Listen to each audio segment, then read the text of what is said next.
I'm with Trafford Netball Club after round one of the E&G Youth Netball Premier League Under-14s Northern Conference.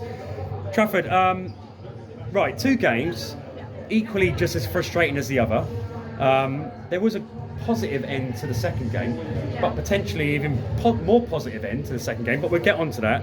So you started against Bury. As you know, as we all know, Bury are a very prestigious club. They win national titles, so playing any Bury team is always going to be difficult.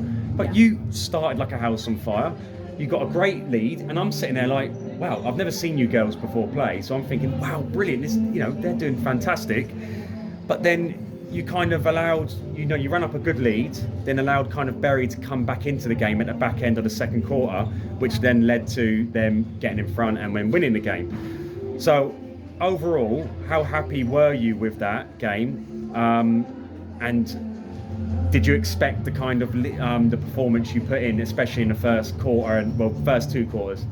Well, I think the first 2 quarters were very positive. We are doing all the things we were working on in training, getting lots of interceptions, taking them to goal. Yeah. And then kind of after that, I think we kind of got tired. And then as the gap started to get bigger, we started to not give up, but our head started to go down. Yeah. And I think that's what we need to work on, keep on going, keep our heads up, But in a way, were you shocked at how well you were doing? Especially, you at one point it's like 4, 5, 6 points, at one point. So were you shocked at how well you were doing? Well, last week we played Bury and did nowhere near as good. So it was good feeling to do so well at the start. Yeah. But near the end, it was. What do you put that down to? Just durability or consistency? Did you show us what you're capable of in that first 2 quarters? And if you can replicate that more often, you can take on the best teams in this league. Definitely. I think if we just played how we played at the start all the way through, we would have had them easily. So we're going to identify consistency. Yeah. There you go.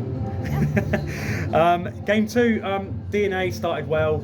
You didn't look like nowhere near the same team as you did against Bury in the first, say, couple of quarters.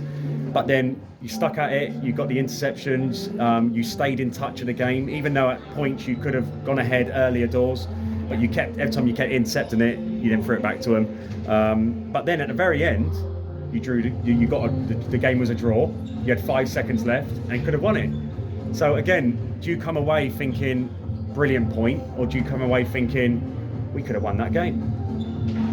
A bit of both. Yeah. I think when you're playing, you think, oh, we could have won that. There's always that feeling, if we'd just done this, if we'd done that, but you can't really hold on to that, because anything could have gone the other way. Yeah. It's just all about in the match, in the moment, what you do and how you play. And overall, happy with your performance in that game, DNA game? Yeah. Yeah? Cool. I think it was quite a physical game as well. It was. Yeah. It got a bit scrappy at times, didn't it? Yeah. In more ways than one. Yeah. Targets for this season, what is it you're looking to achieve this season? So endurance. In training, we've got a trainer coming in to help us build our strength and getting fitter. Yeah. So that's what we want to do this season. But in the league, position-wise? Top 4. Yeah. Want to be pretty high up. I think this is our first time in this league as well. Yeah. So we always want to, doesn't matter how we do, we just want to get better. No, well, you've surely entertained us today. Thank so you. That's what we're here for. So well done, Trafford. Look forward to seeing you again in round 2. And well done. Thank you. There you go.